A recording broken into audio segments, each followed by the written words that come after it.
amasengesho y'ukuri menshi yumvikana mu bitaro, yumvikana mu mavuriro kuruta uko yumvikana mu nsengero. Tukirengagiza yuko uwo munsi tuba turi gusebura uba wakuwe mu minsi dusigaje yo kubaho. Nta muntu n'umwe kwitayeho, nta muntu n'umwe ugufitiye ideni ryo kwitaho no kumenya imvune zawe kugeza igihe imvune zawe zizatangira umusaruro. Rimwe na rimwe duhitamo gukora ibikomeye kugira ngo bidutestinge, kugira ngo bitwubake, kugira ngo bitwibutse urwego turiho rwo guhandoringa ibikomeye. Biragusaba gukora, hanyuma y'ubujiji watsinze ugatsinda n'ubukene. Umubabaro uvanze n'agahinda utera umutima courage, kuko hari igihe byinshi tubikoreshwa n'umujinya kugira ngo twihimure kuri babandi batubonaga nk'intege nke, batubonagamo intege nke. Ibyo bikadutera umujinya, tugakora cyane dukoreshejwe n'umujinya.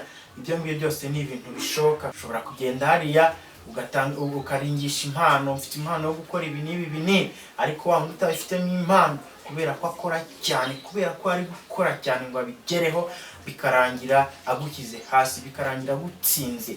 Jya wibuka iteka ryose rero ko gukora cyane biruta impano, biruta kuringisha impano. Ku buzima bwawe buzima aribwo bukungu bwa mbere ufite, aricyo gishoro cya mbere ufite kabisa. Ubwo icyo nshatse kuvuga ni ukwiyitaho mu buryo buri mental, mu buryo buri emotional, no mu buryo buri physical.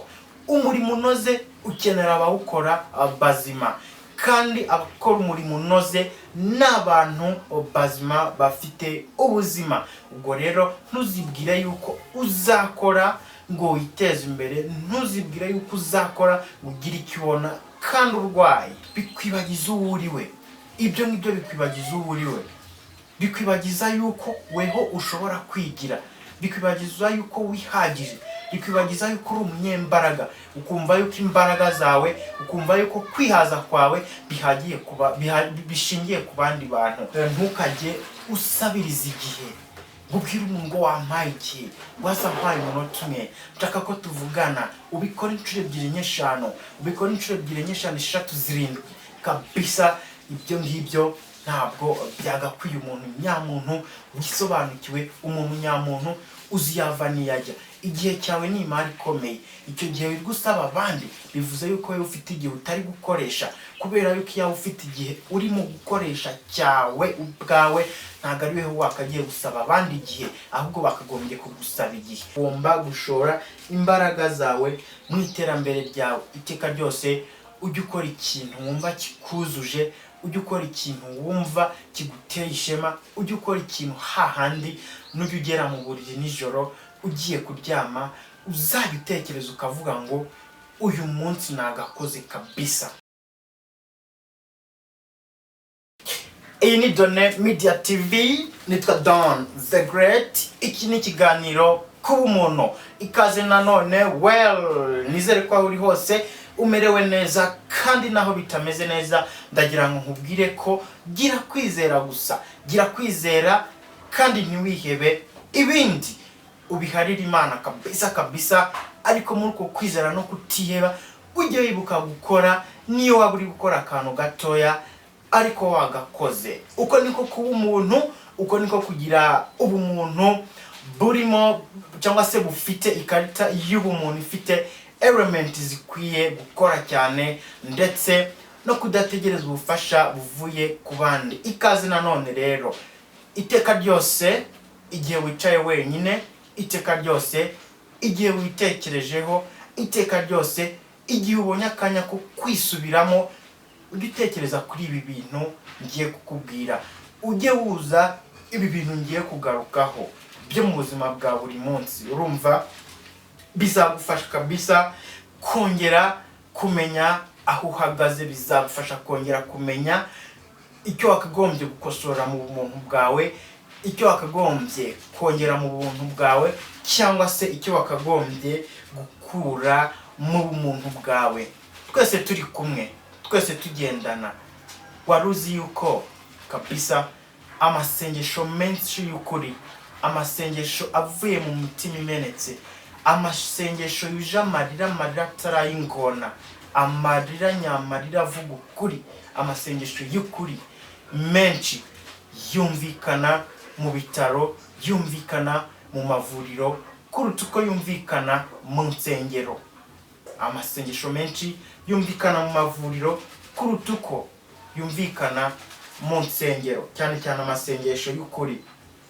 Uyu munsi tuba turi bize duserebura iminsi yacu y'amavuko, ariko nyamara tukirengagiza yuko uwo munsi tuba turi guserebura uba wakuwe mu minsi dusigaje yo kubaho. Uwo munsi tuba turi guserebura ntabwo uzongera kugaruka habe na rimwe, uba wakorewe minors mu buzima bwacu. Twagombye rero guserebura icyo ngicyo nacyo tukizirikana. Muri ubu buzima nta kintu na kimwe habe na kimwe umuntu abona cyangwa se utunga ku buntu, nta kintu cy'ubuntu namba kibaho, kubera yuko n'ijuru, ijuru bwaryo, ijuru rigusaba gupfa, rigusaba guca mu rupfu kugira ngo uzarigeremo. Kubw'ibyo rero nta kintu cy'ubuntu namba kibaho habe na busa. Ikindi kintu ugomba kumenya, abantu ntabwo bakwitaho, nta muntu n'umwe ukwitayeho, nta muntu n'umwe ugufitiye ideni ryo kwitaho no kumenya imvune zawe, kugeza igihe imvune zawe zizatangira umusaruro, umusaruro ukamenywa na benshi, umusaruro ukagera kuri benshi, nibwo abantu bazatangira kuvuga ngo burya yarakoze. Jya uharanira gukora rero, jya uharanira gukora utikoresheje, jya uharanira gukora nkaho uri gukoresha imbaraga za nyuma. You get this? Ikindi kandi, inzira ijya mu ijuru iyo uyitekerejeho iragoye nk'inzira ijya ikuzimu, ariko inzira ijya ikuzimu iyo uyitekerejeho yoroshye nk'inzira ijya mu ijuru. Bisaba kubitekerezaho ugahitamo aho ushaka kujya, bisaba kubitekerezaho ugafata umwanzuro, ukibuka neza ko iteka ryose gukora ikintu kikoroheye, gukora ikintu ubona kitari bukuvune atariyo option. Rimwe na rimwe duhitamo gukora ibikomeye kugira ngo bidutestinge, kugira ngo bitwubake, kugira ngo bitwibutse urwego turiho rwo guhandoringa ibikomeye. Ntabwo iteka ryose wahora ukora ibikoroheye gusa. Ikindi kandi kirangaho gifatika nuko mu myaka yose umaze wiga, icyo nakubwira nuko watsinze ubukene gusa, watsinze ubujiji. Mu myaka yose umaze wiga watsinze ubujiji, ariko ntabwo wigeze utsinda ubukene. Ugomba kumenya ko rero hanyuma y'amashuri yose wize, hanyuma y'amasomo yose wize, ubujiji warabutsinze ariko ubukene buragutegereje. Icyo bisaba ni igiki? Uzaza wisange ku mihanda, uzaza wisange ku isoko ry'umurimo, uzaza usabwe gukora. Biragusaba gukora, hanyuma y'ubujiji watsinze ugatsinda n'ubukene. Ntabwo ari ibyo ngibyo gusa. Niba uri umusore wishakisha, niba uri umusore ushakisha ubuzima, ukaba ufite umukobwa mukundana cyangwa se umukunzi wawe akaba atabyishimira, umukunzi wawe akaba atagufasha, umukunzi wawe akaba atagusapotinga muri ibyo, akabana ndetse adashoboye kwihangana ngo ategereze mukorere hamwe ibintu bizagende neza, umenye ko kuguhasoringa kwawe, umenye ko gukora cyane kwawe bifite inkomyi isaha ku isaha, wakora byinshi ariko bikabipfa gusa. Kuko bijya bivugwa ngo umubabaro utera umunaniro w'umutima. You get this? Kandi at the same time umubabaro uvanze n'agahinda utera umutima courage, kuko hari igihe byinshi tubikoreshwa n'umujinya kugira ngo twihimure kuri babandi batubonaga nk'intege nke, batubonagamo intege nke, ibyo bikadutera umujinya tugakora cyane dukoreshejwe n'umujinya. Ibyo ngibyo byose ni ibintu bishoboka kabisa igihe uri guhasoringa ubitekereza kuri ako kantu. Ikindi kandi kirangaho gikomeye nuko utagombye kuba available. Urumva, ntabwo wagombye kuba available cyane ku bantu, kuriya abantu bakubona akavuga ngo wari waragiye hehe iminsi myinshi, biruta cyane kandi ni byiza cyane kuruta uko bakubona bakavuga ngo dore cya kindi kiraje, bakavuga ngo dore yanjije iraje. Jya umenya yuko rimwe na rimwe kwiburisha, jya umenya yuko rimwe na rimwe kutaba available mu bantu cyane bikongerera agaciro. You get this? Kubona akavuga ngo oh wari waragiye he, twari tugukumbuye, biruta cyangwa se biruta kubona bakavuga ngo dore wa ndaraje, dore cya kindi kiraje. Ikindi kandi tugomba kuzirikana twese, dushakisha ubutunzi, dushakisha imibereho, dushakisha aho twakura agafaranga, ariko igihe cyose ugiye kwakira impano, igihe cyose ugiye kwakira ubutunzi buturutse cyangwa bufite aho buhuriye n'imbaraga z'umwijima, ujye utekereza kuri iki kintu, ujye utekereza ku kiguzi, ujye utekereza kuri interest cyangwa se intere bizagutwara kugira ngo wishyure ikiguzi cy'ubutunzi wahawe. Kubera yuko nibwiza ukuri, uzasanga ubwo butunzi nta muntu n'umwe ubasha kubwishyura. Ikiguzi cyabwo, interest cyangwa se intere zacyo ziba zihanitse cyane. Ntabwo byakagutunguye ko nta muntu n'umwe ukwitayeho, kandi ujye umenya yuko igihe kitagaruka, ntabwo igihe kijya kigaruka. Uyu munsi ibyo uri gukora, ejo uzabibarira mu bikorwa bifatika, ntabwo uzabibarira mu gihe wabikoze. Nujya kureba ingaruka cyangwa se resulta z'ibyo wakoze, ntabwo uzavuga ngo nabikoze amasaha 6, ahubwo uzavuga ngo nabikoze muri ubu buryo, dore ngibi biragaragara. Iteka ryose rero ujye wibuka yuko igihe cyatakaye ntabwo kigaruka, ntabwo igihe kijya kigaruka. Niyo cyagaruka ntabwo kiza kikudemeninga ko ukora nka bya bindi wari uri gukora. Igihe rero ubonye umwanya wo kubikora, jya ubikora wimazeyo. Nta ibyo ngibyo bidahagije, ujye umenya ko atari umuntu wese uko muhuye, uko mumenyanye aba ari inshuti yawe. Ntabwo abantu bose ari inshuti yawe my friend, ntabwo abantu bose ari inshuti yawe my sister, ntabwo abantu bose ari inshuti zawe my brother. You get? Ugomba kuzirikana ko muhuye bose bataba ari inshuti zawe, ukamenya uko witwara. Ikirenze ibyo ngibyo kandi, amafaranga ahindura abantu. Uzabyitondere cyane. Uwo muri kubana uyu munsi, uwo muri kumwe uyu munsi, uzarebe ishusho ye ya nyayo igihe yamaze kubona amafaranga, igihe yamaze kubona ubutunzi, igihe byitwa ko ubuzima bwe bwahindutse, nibwo uzabasha kumenya yuko rimwe na rimwe amafaranga ahindura abantu. You get this? Ibyo ngibyo bitahagije kandi, gukora cyane biruta kuringisha impano. Ushobora kugenda hariya ukaringisha impano, ufite impano yo gukora ibi n'ibi, ariko wa wundi utabifitemo impano, kubera ko akora cyane, kubera ko ari gukora cyane ngo abigereho, bikarangira agukize hasi, bikarangira gutsinze. Jya wibuka iteka ryose rero ko gukora cyane biruta impano, biruta kuringisha impano. You get this? Ikindi kandi nacyo kandi gifatika kabisa cyagombye kuturanga nk'abantu bafite ubumuntu, nk'abantu baharanira kuba abantu nyabantu, nuko uko byagenda kose uzacirwa imanza. Uko byagenda kose uzacirwa imanza. Witwa umuntu mwiza, uzabona abagucira imanza. Wakwitwa umuntu mubi, uzagira abagucira imanza. Ibyo ngibyo byose rero ujye witega ko bibaho mu buzima bwose waba urimo, waba umukire, waba umukene, waba ku rwego rusanzwe, waba ku rwego rwo hejuru, waba umuyobozi, waba umuyoborwa. Iteka ryose abantu bazagucira imanza, iteka ryose abantu bazakujudginga. Ibyo ngibyo ntabwo byagombye kugudiscouraginga, ntabwo byagombye kugushyira hasi. Ugomba kumenya yuko ari ubuzima abantu tubamo.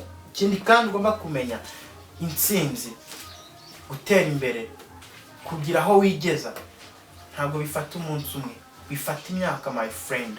Ntabwo uzabyuka uyu munsi mu gitondo ngo uhite uhindura amateka, uhite uhindura ubuzima, uhite uhindura page. Oya, intsinzi iteka ryose ifata imyaka, intsinzi iteka ryose ifata igihe, intsinzi iteka ryose ifata intekerezo, intsinzi iteka ryose ifata umuntu wiyemeje gutsinda kandi akabyiyemeza yivuye inyuma. Ikindi kandi, kumva ko wagezeyo, kumva ko aho uri haguhagije, kumva ko ibyo uri gukora ari ibyo ngibyo gusa kabisa. Ibyo ngibyo ni ibintu byica inzozi z'ahazaza. Wakagombye kumva ko ibyo uri gukora uyu munsi, you get, byakakubereye ikiraro cy'ibindi bihambaye wazakora ejo. Ntabwo ndi kuvuga ngo ntunyurwe, igakunyurwa, ariko wige no kugira inzozi.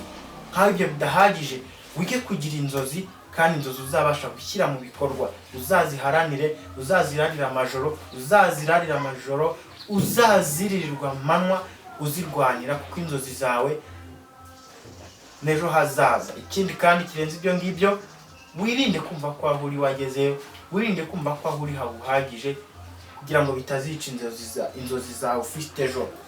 Nta gishoro na kimwe ufite habe namba, cyambere na mbere uretse ubuzima bwawe. Ariko ubuzima bwawe buzima aribwo bukungu bwa mbere ufite, aricyo gishoro cya mbere ufite kabisa. Ubwo icyo nshatse kuvuga ni ukwiyitaho mu buryo buri mental, mu buryo buri emotional, no mu buryo buri physical. Aho ngaho uzabasha kurinda bwa buzima bwawe buzima. Umurimo unoze ukenera abawukora bazima, kandi abakora umurimo unoze n'abantu bazima bafite ubuzima. Ubwo rero ntuzibwire yuko uzakora ngo witeze imbere, ntuzibwire yuko uzakora ngo ugire icyo ubona kandi urwaye, kandi udafite ubuzima buzima. Ubuzima bwawe rero nibwo bukungu bwa mbere, nicyo giciro, nicyo gishoro ufite. Uramenye kabisa, ntukajye usabiriza abantu, ntukajye wirukanka inyuma y'abantu batagukeneye, ntukajye wihoma. Ibyo niko abandi bakunda kubyita, kwihoma kabisa. Niba abantu batagukeneye, niba abantu batakwiyumvamo, niba abantu batagushaka aho bari, reka kubirukankaho, reka kwiruka inyuma y'umuntu mwihomaho kabisa, kubera yuko ibyo ngibyo bikwibagiza uwo uriwe. Ibyo ngibyo bikwibagiza uwo uriwe, bikwibagiza yuko weho ushobora kwigira, bikwibagiza yuko wihagije, bikwibagiza yuko uri umunyembaraga, ukumva yuko imbaraga zawe, ukumva yuko kwihaza kwawe bishingiye ku bandi bantu, kandi ntabwo ariko kuri. Uyu munsi rero umvishe iki kiganiro kuba umuntu, urege ikiganiro kuba umuntu kabisa, uzajye wirinda kwirukanka inyuma y'abatagukeneye. Uri kubyumva? Ikindi kandi kirenze ibyo ngibyo kabisa, uramenye, ntukajye usabiriza igihe. Ubwira umuntu ngo wampaye iki, wasampaye umunota umwe, nshaka ko tuvugana. Ubikora inshuro 2, 5, ubikora inshuro 2, 5, 6, 7 kabisa. Ibyo ngibyo ntabwo byagakwiye umuntu nyamuntu wisobanukiwe, umuntu nyamuntu uziyava niyajya. Igihe cyawe ni imari ikomeye. Icyo gihe uri gusaba abandi, bivuze yuko wowe ufite igihe utari gukoresha, kubera yuko iyo ufite igihe urimo gukoresha cyawe ubwawe, ntabwo ari weho wakagiye gusaba abandi igihe, ahubwo bakagombye kugusaba igihe. Jya wibuka iteka ryose yuko iyo wamaze kumenya iyo uva n'iyo ujya, iyo wamaze kumenya uwo uriwe, abandi baza kubikwigiraho. Ariko iyo utari wisobanukirwa, iyo utaramenya aho uva naho ujya kubyigira ku bandi. Haranira rero kubishura abandi bigiramo, urinde igihe cyawe kandi ugikoreshe uko byagakwiye. Gusabiriza attention cyangwa se gukundwa ntabwo bigukwiye. Ikunde, wiyiteho, wihereze ya attention. Baravuga ngo isukari ahantu yamenetse, ibintu uturatu insect tugisukari, nta muntu ujya kuduhamagara, turizana. Ariko aho umunyu wamenetse, nta gasima na kamwe kahagera. Wabuze impamvu y'ibyo ngibyo? Wabuze impamvu y'ibyo ngibyo? Iyo ubaye isukari rero, abantu baragusanga. Haranira kuba isukari. Weho mukunzi w'ikiganiro kuba umuntu, haranira kuba isukari, bazaza bagusanga. Ariko uharanire kwita cyane ku kiguzi bizagutwara. Mu kwitaho, ni ukumenya gukoresha igihe cyawe, ni ukudasabiriza igihe, ni ukumenya igihe cya nyacyo cyo gukoresha igihe, n'igihe cya nyacyo cyo gutanga igihe.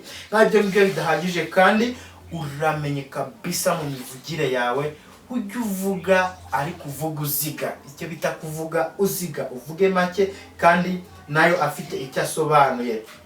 Icyo ngicyo nicyo msobanura byo mvuga ngo uzajya uvuga amagambo ariko yongera agaciro uko abantu bari bakuzi. Hari ijambo rimwe ryonyine ushobora guhaguruka ukavuga, abantu ko bari bakuzi bagataha bavuga bati, wa muntu ko tumuzi, wa muntu ko twamwubahaga, wa muntu ko twamufataga, uburya nta kimurimo. Kubera iki? Kubera ururimi, kubera ijambo rimwe wavuze gusa. Iteka ryose rero ujye uvuga amagambo washishoje kandi umaking sure kugiye kuvuga ijambo rirongera agaciro ku bijyanye n'ukuntu abantu bagufataga mu buzima busanzwe.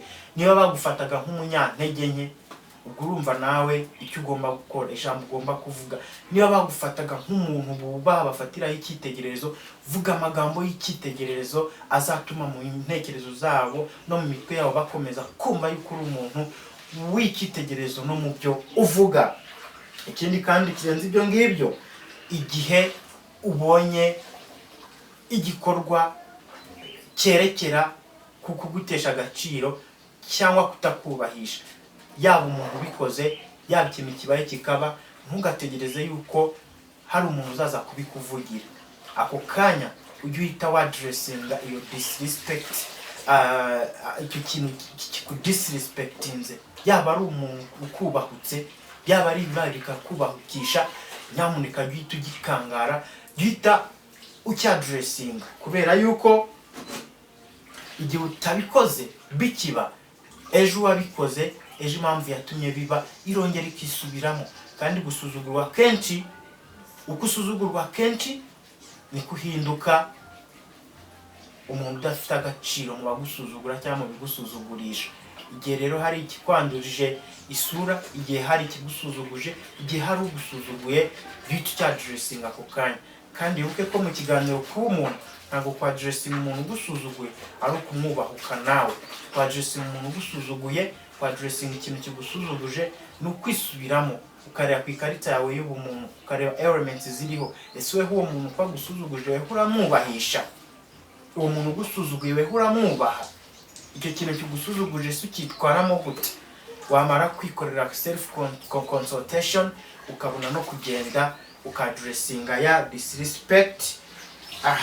Icyo ngicyo rero kikaba nacyo ari ikindi kintu nk'abantu nyabantu twakagombye gukora. Ikindi kandi kabisa cyagombye kuranga nk'umuntu wuje ubumuntu, no kuvuga ngo ugomba iteka ryose gushora imbaraga zawe mu iterambere ryawe. Ugomba gushora imbaraga zawe mu iterambere ryawe iteka ryose.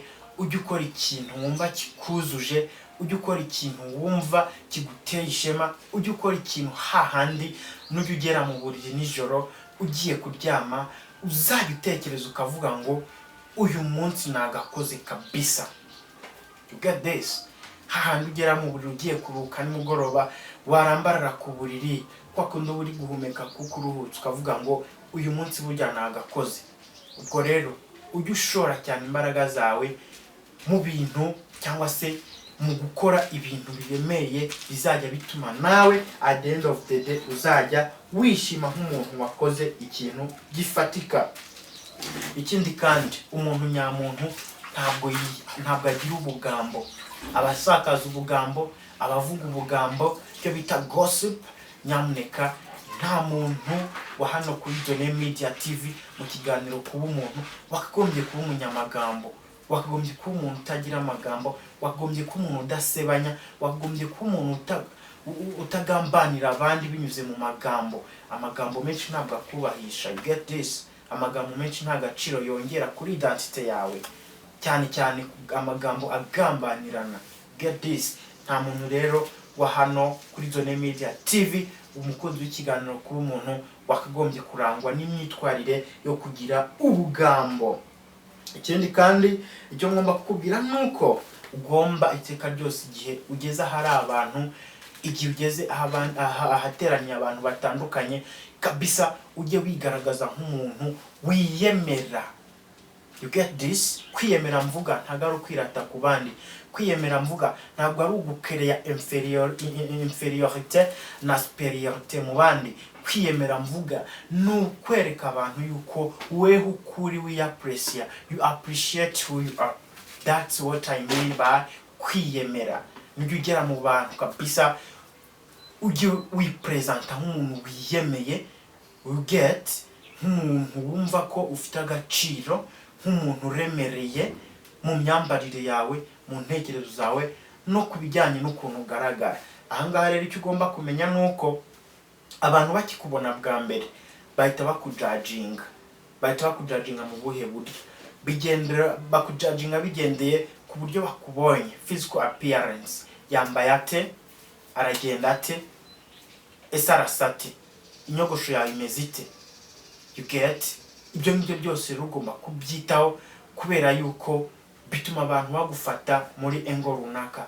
Byaza rero kuri wa mwanya ugiye kuvuga bigatuma kwa kundi bakujudginze biconfirminga niba uko bakujudginze ari kuri cyangwa atari kuri. You get this? You get this? Iki ni ikiganiro rero kuba umuntu. Jewe tubana muri iki kiganiro nitwa Don the Great. Ndagushishikariza gukora subscription kuri iyi channel Done Media TV kugira ngo ujye ukomeza kubana natwe mu biganiro bitandukanye tugenda tubagezaho byibanda kubaka ubumuntu, byibanda kubaka urukundo, byibanda kugira ikarita z'ubumuntu zifite elema z'ubumuntu kandi bukwiye umuntu nyamuntu, umunyarwanda muzima kabisa ukwiye kuba akenewe n'igihugu na societe ndetse n'umuryango we. Ikiganiro rero nakagaruka tuzahurire kuri iyi channel ubutaha mu bindi biganiro.